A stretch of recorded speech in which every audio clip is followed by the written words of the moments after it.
ಆತ್ಮೀಯ ವಿದ್ಯಾರ್ಥಿಗಳೇ, ನಿಮಗೆಲ್ಲ ಗಮ್ಯ ಕನ್ನಡ ಪ್ರಪಂಚ ಯೂಟ್ಯೂಬ್ ಚಾನೆಲ್ಗೆ ಸ್ವಾಗತ. ಈ ದಿನ ನಾವು ಬೆಂಗಳೂರು ವಿಶ್ವವಿದ್ಯಾನಿಲಯದ BCA ಮೊದಲ ಸೆಮಿಸ್ಟರ್ನ ಗದ್ಯವಾದಂತಹ ಕೃತಕ ಬುದ್ಧಿಮತ್ತೆ ಮತ್ತು ವೈದ್ಯ ವಿಜ್ಞಾನ ಎಂಬ ಗದ್ಯದ ಸಾರಾಂಶವನ್ನು ತಿಳಿದುಕೊಳ್ಳೋಣ. ಈ ಗದ್ಯವನ್ನು ಬರೆದವರು ಡಾಕ್ಟರ್ ಮುರಳಿ ಮೋಹನ ಚೂಂತಾರು ಅನ್ನುವಂಥವರಾಗಿದ್ದಾರೆ. ಪಾಠದ ಪ್ರವೇಶಿಕೆಯಲ್ಲಿ ವಿಜ್ಞಾನ ಮತ್ತು ತಂತ್ರಜ್ಞಾನ ನಿಂತ ನೀರಾಗಿ ಉಳಿದೆ, ಅವು ನಿರಂತರವಾಗಿ ಬದಲಾವಣೆಗೆ ಒಳಪಡ್ತಾನೇ ಇರುತ್ತೆ ಅಂತ ಹೇಳ್ತಾರೆ. ದಿನ ಹೋಗ್ತಾ ಹೋದಾಗಲೂ ಹೊಸ ತಂತ್ರಜ್ಞಾನ ಅಭಿವೃದ್ಧಿ ಆಗ್ತಾನೇ ಇರುತ್ತೆ ಮತ್ತು ಹೊಸತನಕ್ಕೆ ಸದ್ದಿಲ್ಲದೆ ನಾವು ಕೂಡ ಮುನ್ನುಡಿಯನ್ನು ಬರಿತಲೇ ಇರ್ತೀವಿ ಅನ್ನೋವಂಥದ್ದನ್ನು ಹೇಳ್ತಾರೆ.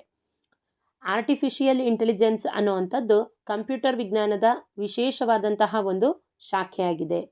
ಮನುಷ್ಯನಂತೆ ಯೋಚಿಸಿ ಮನುಷ್ಯನಂತೆ ಆ ಯೋಚನೆಯನ್ನು ಮಂಥನ ಮಾಡಿ ಕೆಲಸ ಮಾಡುವಂತಹ ಬುದ್ಧಿವಂತ ಯಂತ್ರಗಳ ಅಭಿವೃದ್ಧಿಗೆ ಇದು ಹೆಚ್ಚು ಒತ್ತು ನೀಡುತ್ತೆ ಅನ್ನುವಂಥದ್ದನ್ನು ತಿಳಿಸ್ತಾರೆ. ಆಪರೇಷನ್ ಮಾಡುವ ರೋಬೋಟ್ಗಳು, ಚೆಸ್ ಆಡುವ ಕಂಪ್ಯೂಟರ್ಗಳು, ಸ್ವಯಂಚಾಲಿತ ಕಾರುಗಳು ಇದಕ್ಕೆ ಅತ್ಯುತ್ತಮವಾದಂತಹ ಉದಾಹರಣೆ ಆಗಿದೆ ಅಂತ ಹೇಳಬಹುದು. ಆರೋಗ್ಯ, ಹಣಕಾಸು, ಕ್ರೀಡೆ, ಸಾರಿಗೆ ಕ್ಷೇತ್ರಗಳಲ್ಲಿ ಹೆಚ್ಚಿನ ಪ್ರಮಾಣದಲ್ಲಿ ಈ ಕೃತಕ ಬುದ್ಧಿಮತ್ತೆ ತಂತ್ರಜ್ಞಾನ ಹೆಚ್ಚು ಬಳಕೆ ಆಗ್ತಾ ಇದೆ.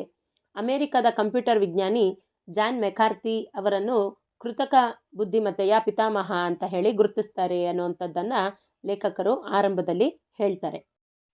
ಇತ್ತೀಚಿನ ದಿನಗಳಲ್ಲಿ ಈ ಕೃತಕ ಬುದ್ಧಿಮತ್ತೆ ಅನ್ನುವಂತಹ ಪದ ಹೆಚ್ಚೆಚ್ಚು ಬಳಕೆ ಆಗ್ತಾ ಇದೆ ಮತ್ತು ಈ ವಿಚಾರ ಹೆಚ್ಚು ಮುಂದಕ್ಕೆ ಬರ್ತಾ ಇದೆ. ಆಂಗ್ಲ ಭಾಷೆಯಲ್ಲಿ ಇದನ್ನು ಆರ್ಟಿಫಿಷಿಯಲ್ ಇಂಟೆಲಿಜೆನ್ಸ್ ಅಂತ ಹೇಳಿ ಕರಿತೀವಿ. ಭಾರತದಲ್ಲಿ ಈ ಕೃತಕ ಬುದ್ಧಿಮತ್ತೆ ಹೆಚ್ಚು ಬಳಕೆ ಆಗ್ತಾ ಇದೆ. ಈಗೀಗ ಅಷ್ಟೇ ಆರಂಭ ಆಗಿದೆ. ಜಾಗತಿಕವಾಗಿ ಈ ಕೃತಕ ಬುದ್ಧಿಮತ್ತೆಯಲ್ಲಿ ಭಾರತದ ಪಾಲು 1% ಮಾತ್ರ ಆಗಿದೆ ಅಂತ ಹೇಳ್ಬೋದು. ಆದರೆ ವಿಶ್ವದ ಒಟ್ಟು ಕೃತಕ ಬುದ್ಧಿಮತ್ತೆ ಪ್ರತಿಭಾವಂತರ ಪಟ್ಟಿಯಲ್ಲಿ ಭಾರತದ ಕೊಡುಗೆ 15% ಆಗಿರುತ್ತೆ ಅನ್ನೋದು ಹೆಮ್ಮೆಯ ವಿಚಾರ ಅಂತ ತಿಳಿಬಹುದು. ಈ ಕೃತಕ ಬುದ್ಧಿಮತ್ತೆಯ ಲಾಭಗಳು ಏನೇನು ಅನ್ನುವಂಥದ್ದನ್ನು ನೋಡ್ತಾ ಹೋಗೋಣ. ಯಾವುದೇ ಕೆಲಸವನ್ನಾದರೂ ಅತಿ ಬೇಗನೆ ಮುಗಿಸೋದಕ್ಕೆ ಸಾಧ್ಯ ಆಗುತ್ತೆ ಮತ್ತು ಸಮಯ ಉಳಿತಾಯ ಆಗುತ್ತೆ. ಎರಡನೇದಾಗಿ, ಮಾನವ ಸಂಪನ್ಮೂಲಗಳ ಕೊರತೆ ಇದ್ದಾಗ ಈ ಕೃತಕ ಬುದ್ಧಿಮತ್ತೆ ಬಳಸ್ಕೊಂಡು ಎಲ್ಲ ಕೆಲಸಗಳನ್ನ ಅಚ್ಚುಕಟ್ಟಾಗಿ ಮಾಡಬಹುದಾಗಿದೆ. ಮೂರನೇದಾಗಿ, ದಿನದ 24 ಗಂಟೆಗಳ ಕಾಲ ಹಗಲು ರಾತ್ರಿಯ ಪರಿವೇ ಇಲ್ಲದ ಹಾಗೆ ಅಡೆತಡೆ ಇಲ್ಲದೆ ನಿರಂತರವಾಗಿ ಕೆಲಸ ಮಾಡೋದಕ್ಕೆ ಸಾಧ್ಯ ಆಗುತ್ತೆ.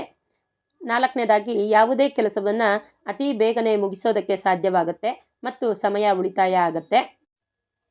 ಜೊತೆಗೆ ಯಾವುದೇ ಕೆಲಸವನ್ನಾದರೂ ಅತಿ ಬೇಗ ಮಾಡೋದಕ್ಕೆ ಸಾಧ್ಯ ಆಗುತ್ತೆ ಮತ್ತು ಸಮಯ ಉಳಿತಾಯ ಆಗುತ್ತೆ. ಜೊತೆಗೆ ಮಾನವ ಸಂಪನ್ಮೂಲದ ಕೊರತೆ ಇದ್ದಂಥ ಸಂದರ್ಭದಲ್ಲಿ ಕೃತಕ ಬುದ್ಧಿಮತ್ತೆ ನಮಗೆ ಹೆಚ್ಚು ಸಹಕಾರಿಯನ್ನು ಮಾಡಿಕೊಡುತ್ತೆ ಅಂತ ಹೇಳ್ಬೋದು. ಜೊತೆಗೆ ನಿರ್ಧಾರ ತೆಗೆದುಕೊಳ್ಳೋದಕ್ಕೆ, ಸಮಯವನ್ನು ಕಡಿತಗೊಳಿಸೋದಕ್ಕೆ, ಅತ್ಯಂತ ಚಾಣಾಕ್ಷತನದ ನಿರ್ಧಾರಗಳನ್ನು ನಮಗೆ ಅತಿ ಕಡಿಮೆ ಅವಧಿಯಲ್ಲಿ ತೆಗೆದುಕೊಂಡು ನಮಗೆ ಅದನ್ನು ಈಸಿ ಆಗಿಸುತ್ತೆ. ಕೆಲವೊಂದು ಮುಖ್ಯವಾದಂತಹ ನಿರ್ಣಯಗಳನ್ನು ತೆಗೆದುಕೊಳ್ಳುವಂತಹ ಸಂದರ್ಭದಲ್ಲಿ ಈ ಕೃತಕ ಬುದ್ಧಿಮತ್ತೆ ನಮಗೆ ಉಪಾಯಗಳನ್ನು ಸೂಚಿಸಿಕೊಡುತ್ತೆ. ಇದರಿಂದಾಗಿ ನಾವು ಕಡಿಮೆ ಅವಧಿಯಲ್ಲಿ ಒಳ್ಳೆಯ ಒಂದು ನಿರ್ಧಾರವನ್ನು ತೆಗೆದುಕೊಳ್ಳಲಿಕ್ಕೆ ಸಾಧ್ಯ ಆಗುತ್ತೆ. ಜೊತೆಗೆ ಸಂಕೀರ್ಣ ಕೆಲಸಗಳನ್ನು ಮಾಡುವಲ್ಲಿ ಮತ್ತು ಕಷ್ಟಕರವಾದಂತಹ ಸಮಸ್ಯೆಗಳಿಗೆ ಪರಿಹಾರ ಹುಡುಕುವಲ್ಲಿ ಇದು ನಮಗೆ ತುಂಬ ಉಪಯೋಗವಾಗುತ್ತೆ. ಜೊತೆಗೆ ಯಾಂತ್ರೀಕರಣದ ಕಾರಣದಿಂದ 10 ಜನ ಮಾಡುವಂತಹ ಕೆಲಸವನ್ನು ಈ ಕೃತಕ ಬುದ್ಧಿಮತ್ತೆಯನ್ನು ಉಪಯೋಗಿಸ್ಕೊಂಡು ಏಕಕಾಲದಲ್ಲಿ ಮಾಡೋದ್ರಿಂದ ಸಮಯ, ಸಂಪನ್ಮೂಲ ಮತ್ತು ಹಣದ ಉಳಿತಾಯ ಆಗತ್ತೆ.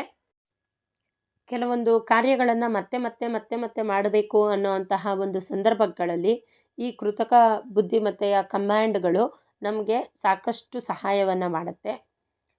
ಜೊತೆಗೆ ಅತ್ಯಂತ ಕ್ಲಿಷ್ಟಕರವಾದಂತಹ ಸರ್ಜರಿಗಳನ್ನು ಗಂಟೆಗಟ್ಟಲೆ ಮಾಡುವಂತಹ ಸಂದರ್ಭದಲ್ಲಿ ಈ ಕೃತಕ ಬುದ್ಧಿಮತ್ತೆಯನ್ನು ಬಳಸಿಕೊಂಡು ರೋಬೋಟ್ಗಳ ಮುಖಾಂತರ ಅತ್ಯಂತ ಸರಳವಾಗಿ ರೋಗಿಗೂ ಕೂಡ ಯಾವುದೇ ಒಂದು ನಷ್ಟ ಆಗದಂತಹ ರೀತಿಯಲ್ಲಿ ಮಾಡಿಕೊಳ್ಳುವಂತಹ ಮಟ್ಟಿಗೆ ಈ ಕೃತಕ ಬುದ್ಧಿಮತ್ತೆ ವೈದ್ಯಕೀಯ ಕ್ಷೇತ್ರದಲ್ಲಿ ಸಾಧನೆಯನ್ನು ಮಾಡಿದೆ ಅಂತ ಹೇಳಬಹುದು. ಜೊತೆಗೆ ಈ ಕೃತಕ ಬುದ್ಧಿಮತ್ತೆ ಅನ್ನುವಂತಹ ತಂತ್ರಜ್ಞಾನ ಒಂದೇ ಕಾಲದಲ್ಲಿ ಹಲವು ಕೆಲಸಗಳನ್ನು ತುಂಬ ಎಫೆಕ್ಟಿವ್ ಆಗಿ, ಪರಿಣಾಮಕಾರಿಯಾಗಿ ಮಾಡಿಕೊಡೋದಕ್ಕೆ ಸಾಧ್ಯ ಇದೆ. ಇಂತಹ ಕೃತಕ ಬುದ್ಧಿಮತ್ತೆ ವೈದ್ಯ ವಿಜ್ಞಾನದಲ್ಲಿ ಹೇಗೆ ಬಳಸ್ಕೋಬಹುದು ಅನ್ನೋವಂಥದ್ದನ್ನು ಮುಂದಿನ ಒಂದು ಸಾಲುಗಳಲ್ಲಿ ವಿವರಣೆಯನ್ನು ಕೊಡ್ತಾ ಹೋಗ್ತಾರೆ ಲೇಖಕರು. ಕೃತಕ ಬುದ್ಧಿಮತ್ತೆ ತಂತ್ರಜ್ಞಾನವನ್ನು ವೈದ್ಯ ಕ್ಷೇತ್ರದಲ್ಲಿ ಹಲವಾರು ರೀತಿಗಳಲ್ಲಿ ಬಳಸ್ಕೊಳ್ತಾ ಇದ್ದಾರೆ. ಮೊದಲನೇದಾಗಿ, ರೋಗ ಪತ್ತೆ ಮಾಡೋದಕ್ಕೆ ಇದು ಮುಖ್ಯ ಪಾತ್ರವನ್ನು ವಹಿಸುತ್ತೆ. ನಿರ್ದಿಷ್ಟ ರೋಗದ ನಿರ್ದಿಷ್ಟ ಲಕ್ಷಣಗಳನ್ನು ಕಂಪ್ಯೂಟರ್ ಗ್ರಹಿಸಿಕೊಂಡು ರೋಗ ನಿರ್ಣಯ ಮಾಡೋದಕ್ಕೆ ವೈದ್ಯರಿಗೆ ಇದು ಸಹಾಯ ಮಾಡುತ್ತೆ.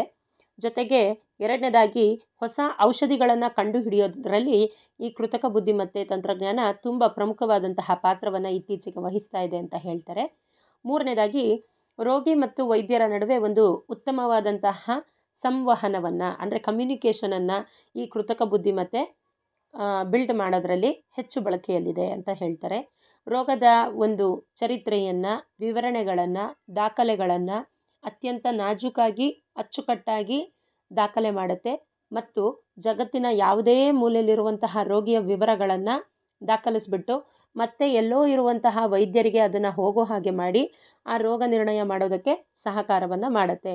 ಅಂದರೆ ಮನುಷ್ಯರಷ್ಟೇ ನಿಖರವಾಗಿ ಕೆಲಸ ಮಾಡುವಂತಹ ಈ ಕೃತಕ ಬುದ್ಧಿಮತ್ತೆ ಇರುವಂತಹ ಗಣಕಯಂತ್ರಗಳು ಈಗ ಹೆಚ್ಚೆಚ್ಚಾಗಿ ವೈದ್ಯ ವಿಜ್ಞಾನದಲ್ಲಿ ಬಳಕೆ ಆಗ್ತಾ ಇದೆ ಅನ್ನೋವಂಥದ್ದನ್ನು ಲೇಖಕರು ಇಲ್ಲಿ ತಿಳಿಸ್ತಾ ಹೋಗ್ತಾರೆ. ಜೊತೆಗೆ ಅತ್ಯಂತ ಕಷ್ಟಕರವಾದಂತಹ ಆಪರೇಷನ್ಗಳನ್ನು ನಿರ್ವಹಣೆ ಮಾಡೋದ್ರಲ್ಲಿ ಮನುಷ್ಯ ಸಹಜವಾಗಿ ಆದರೂ ತಪ್ಪು ಮಾಡಬಹುದೇನೋ, ಆದರೆ ಕೃತಕ ಬುದ್ಧಿಮತ್ತೆ ತಂತ್ರಜ್ಞಾನದಿಂದ ರೋಬೋಟ್ಗಳನ್ನು ಗಣಕಯಂತ್ರದ ಮುಖಾಂತರ ನಿರ್ವಹಣೆ ಮಾಡಿ ಅವುಗಳ ಮುಖಾಂತರ ಆಪರೇಷನ್ನ ಮಾಡಿಸುವಂತಹ ಒಂದು ಕ್ರಿಯೆಯನ್ನು ಮಾಡಲಾಗ್ತಾ ಇದೆ. ಇದರಿಂದ ಆಪರೇಷನ್ ತುಂಬ ಸುಲಭ ಆಗ್ತಾ ಇದೆ ಮತ್ತು ಮನುಷ್ಯನ ಒಂದು ಬಳಲಿಕೆ ಹೆಚ್ಚಾಗಿರೋದಿಲ್ಲ, ಹೆಚ್ಚಿನ ವಿಶ್ರಾಂತಿ ಅಗತ್ಯ ಇರೋದಿಲ್ಲ. ಆದ್ದರಿಂದ ಇತ್ತೀಚೆಗೆ ವೈದ್ಯಕೀಯ ಕ್ಷೇತ್ರದಲ್ಲಿ ಈ ರೋಬೋಟಿಕ್ ಸರ್ಜರಿ ತುಂಬ ಹೆಚ್ಚಾಗ್ತಾ ಇದೆ ಅಂತ ಹೇಳಬಹುದು. ರೋಗವನ್ನು ಪತ್ತೆ ಮಾಡಿ ಆ ರೋಗಕ್ಕೆ ಬೇಕಾದಂತಹ ಚಿಕಿತ್ಸೆಯನ್ನು ಒದಗಿಸಿಕೊಡೋದಕ್ಕೆ ಈ AI ತುಂಬ ಸಹಾಯವನ್ನು ಮಾಡ್ತಾ ಇದೆ. ಇಲೆಕ್ಟ್ರಾನಿಕ್ ಹೆಲ್ತ್ ರೆಕಾರ್ಡ್ ಅನ್ನುವಂತಹ ತಂತ್ರಜ್ಞಾನದಿಂದ ರೋಗಿಯ ಎಲ್ಲ ರೋಗದ ಲಕ್ಷಣಗಳನ್ನು ಮತ್ತು ರೋಗದ ಚರಿತ್ರೆಗಳನ್ನು ದಾಖಲಾತಿ ಮಾಡಿಕೊಳ್ಳುತ್ತೆ ಮತ್ತು ಅದಕ್ಕೆ ಸಂಬಂಧಪಟ್ಟಂತಹ ಚಿತ್ರಗಳನ್ನು ಕಂಪ್ಯೂಟರ್ಗೆ ನೀಡುತ್ತೆ. ಆ ಬಳಿಕ ಈ ಕೃತಕ ಬುದ್ಧಿಮತ್ತೆ ತನ್ನ ತಂತ್ರಜ್ಞಾನದ ಮುಖಾಂತರ ಬಹಳ ಸುಲಭವಾಗಿ ರೋಗ ನಿರ್ಣಯ ಮಾಡಿ ಚಿಕಿತ್ಸೆಯ ಪರಿಹಾರವನ್ನು ನೀಡುತ್ತೆ. ಹೀಗೆ ಆರ್ಟಿಫಿಷಿಯಲ್ ಇಂಟೆಲಿಜೆನ್ಸ್ ಅನ್ನೋವಂಥದ್ದನ್ನು ಬಳಸಿ ರೋಗದ ಚಿಕಿತ್ಸೆಯಲ್ಲಿ ಯಾವ ಚಿಕಿತ್ಸಾ ವಿಧಾನ ಹೆಚ್ಚು ಪರಿಣಾಮಕಾರಿಯಾಗಿದೆ, ಯಾವುದರಲ್ಲಿ ರೋಗಿಗಳು ಹೆಚ್ಚಾಗಿ ಧನಾತ್ಮಕವಾಗಿ ಸ್ಪಂದಿಸ್ತಾರೆ ಅನ್ನೋದನ್ನು ಮೊದಲೇ ನಿರ್ಣಯ ಮಾಡಲಿಕ್ಕೆ ಇದು ಸಹಕಾರಿಯಾಗಿದೆ. ಜೊತೆಗೆ ರೋಗದ ಚಿಕಿತ್ಸೆಯ ಸಂದರ್ಭದಲ್ಲಿ ಕೃತಕ ಬುದ್ಧಿಮತ್ತೆ ತಂತ್ರಜ್ಞಾನದ ಮುಖಾಂತರ ರೋಗಿ ಚಿಕಿತ್ಸೆಗೆ ಯಾವ ರೀತಿ ಸ್ಪಂದಿಸ್ತಿದ್ದಾನೆ ಮತ್ತು ಆ ರೋಗಿಗೆ ಯಾವ ಒಂದು ವಿಧಾನ ಹೆಚ್ಚು ಉಪಕಾರಿ ಆಯಿತು ಅನ್ನೋವಂಥದ್ದನ್ನು ದಾಖಲಾತಿಯಾಗಿ ನಾವು ಇಟ್ಕೊಳ್ಳಿಕ್ಕೂ ಕೂಡ ಇದು ಸಹಾಯ ಮಾಡುತ್ತೆ ಅಂತ ಹೇಳ್ತಾರೆ. ಮತ್ತು ಇವುಗಳು ನೀಡುವಂತಹ ಪರೀಕ್ಷೆಯ ಫಲಿತಾಂಶಗಳ ವಿಮರ್ಶೆ, ಎಕ್ಸ್ರೇಗಳ ವಿಮರ್ಶೆ, CT ಸ್ಕ್ಯಾನ್ಗಳ ವಿಮರ್ಶೆ ಮುಂತಾದವುಗಳು ಪದೇ ಪದೇ ಮಾಡಬೇಕಾದ ಕೆಲಸಗಳನ್ನು 2 ಕ್ಷಣದಲ್ಲಿ ಮಾಡಿ ಮುಗಿಸುತ್ತೆ. ಕಾರ್ಡಿಯಾಲಜಿ ಮತ್ತು ರೇಡಿಯಾಲಜಿ ಕ್ಷೇತ್ರದಲ್ಲಂತೂ ಇದು ಅತಿ ಉಪಯುಕ್ತವಾಗಿ ಬಳಕೆ ಆಗ್ತಾ ಇದೆ ಅಂತ ಹೇಳ್ತಾರೆ. ಅತಿ ಕ್ಲಿಷ್ಟಕರವಾದಂತಹ ವಿರಳವಾದ ಸಂದರ್ಭಗಳಲ್ಲಿ ಮಾತ್ರ ವೈದ್ಯರು ಬಂದು ನಿರ್ಧಾರ ತೆಗೆದುಕೊಂಡ್ರೆ ಸಾಕಾಗಿರುತ್ತೆ. ಇಂತಹ ಎಲ್ಲ ಸಾಮಾನ್ಯ ಸಂದರ್ಭಗಳಲ್ಲಿ ಕಂಪ್ಯೂಟರೇ ಎಲ್ಲ ನಿರ್ಧಾರಗಳನ್ನು ತೆಗೆದುಕೊಳ್ಳುತ್ತೆ ಅಂತ ಲೇಖಕರು ಹೇಳ್ತಾರೆ. ಕೊನೆಯದಾಗಿ ವಿಜ್ಞಾನ ಮತ್ತು ತಂತ್ರಜ್ಞಾನ ಬದಲಾಗ್ತಾ ಇದೆ, ಹೊಸ ಹೊಸ ಆವಿಷ್ಕಾರಗಳು ನಡೀತಾ ಇದೆ. ವೈದ್ಯ ಮತ್ತು ರೋಗಿಗಳ ನಡುವಿನ ಭಾವನಾತ್ಮಕ ಸಂಬಂಧ ಶಿಥಿಲವಾಗ್ತಾ ಇದೆ. ಎಲ್ಲ ಕೆಲಸವನ್ನು ಕೂತ ಕಡೆನೇ ಕಂಪ್ಯೂಟರ್ ಮುಖಾಂತರನೇ ಮಾಡುವಂತಹ ಕಾಲಘಟ್ಟಕ್ಕೆ ನಾವಿವತ್ತು ತಲುಪಿಬಿಟ್ಟಿದ್ದೇವೆ. ಇದೊಂದು ರೀತಿಯಲ್ಲಿ ಕತ್ತಿ ಮೇಲೆ ನಡೆದಂತಹ ಒಂದು ಸಂದರ್ಭ ಅಂತ ಲೇಖಕರು ಹೇಳ್ತಾರೆ. ವೈದ್ಯರ ಮುಂದೆ ರೋಗಿ ತನ್ನ ರೋಗದ ಲಕ್ಷಣಗಳನ್ನ ಹೇಳ್ಕೊಂಡಾಗ ವೈದ್ಯ ರೋಗಿಯ ನಾಡಿ ಪರೀಕ್ಷೆ ಮಾಡಿ ಬೆನ್ನು ಸವರಿ ಸಾಂತ್ವನ ನೀಡಿ ಒಂದೆರಡು ಧೈರ್ಯದ ಮಾತನ್ನು ಆಡಿದಾಗ ರೋಗಿಯ ಆತ್ಮವಿಶ್ವಾಸ ಹೆಚ್ಚಾಗ್ತಾ ಇತ್ತು. ಆದರೆ ಈಗ ಕೃತಕ ಬುದ್ಧಿಮತ್ತೆ ತಂತ್ರಜ್ಞಾನದಿಂದ ಇನ್ನು ಮುಂದೆ ರೋಗ ಬಂದಾಗ ಮೊದಲು ಕಂಪ್ಯೂಟರ್ ಮುಂದೆ ಕೂತ್ಕೊಂಡು ನಾವು ನಮ್ಮ ಸಮಸ್ಯೆಗಳನ್ನ ಹೇಳ್ಕೋಬೇಕಾಗತ್ತೆ. ನಮ್ಮ ರಕ್ತದೊತ್ತಡ, ನಾಡಿ ಪರೀಕ್ಷೆ, ದೇಹದ ಉಷ್ಣತೆ ಎಲ್ಲವನ್ನು ಕಂಪ್ಯೂಟರ್ಗೆ ಫೀಡ್ ಮಾಡಿ ನಮ್ಮ ರೋಗದ ಲಕ್ಷಣದ ಚರಿತ್ರೆಯನ್ನು ಆ ಕಂಪ್ಯೂಟರ್ ಅಭ್ಯಾಸ ಮಾಡಿ ನಮಗೆ ಇಂಥ ರೋಗ ಇರ್ಬೋದು ಅನ್ನೋಂತಹ ನಿರ್ಣಯಕ್ಕೆ ಬರುತ್ತೆ. ಅದನ್ನು ಮುಂದೆ ವೈದ್ಯರಿಗೆ ತಿಳಿಸ್ತೀವಿ. ನಂತರ ವೈದ್ಯರು ನಮಗೆ ಇಂತಹ ಕೆಲಸ ಮಾಡಿದರೆ ಈ ಒಂದು ರೋಗ ಹೋಗುತ್ತೆ ಅನ್ನುವಂತಹ ವಿಚಾರವನ್ನು ತಿಳಿಸ್ತಾರೆ. ಇದರಿಂದ ವೈದ್ಯರ ಸಮಯ ಉಳಿಯುತ್ತೆ, ಅವರ ಕೆಲಸ ಸುಲಭ ಆಗುತ್ತೆ. ನಮ್ಮ ಎಲ್ಲ ದಾಖಲೆಗಳು ಸುರಕ್ಷಿತವಾಗಿ ಕಂಪ್ಯೂಟರಲ್ಲಿ ಇರುತ್ತೆ. ಆದರೆ ವೈದ್ಯ ಮತ್ತು ರೋಗಿಯ ನಡುವಿನ ಒಂದು ಕಂದಕ ಅಂದರೆ ಗ್ಯಾಪ್ ಸೃಷ್ಟಿಯಾಗುತ್ತಲ್ಲ, ಅದು ಹೆಚ್ಚಿನ ಸಾಧ್ಯತೆಯಲ್ಲಿರುತ್ತೆ ಅಂತ ಹೇಳ್ತಾರೆ. ಅದೇನಾದರೂ ಇರಲಿ, ಒಟ್ಟಾರೆ ಈ ಕೃತಕ ಬುದ್ಧಿಮತ್ತೆ ಅನ್ನೋವಂಥದ್ದು ವೈದ್ಯಕೀಯ ಕ್ಷೇತ್ರಕ್ಕೆ ವರದಾನವಾಗಿದೆ ಅನ್ನೋವಂಥದ್ದಂತೂ ನಿಜ ಅಂತಲೇ ಹೇಳ್ಬೋದು.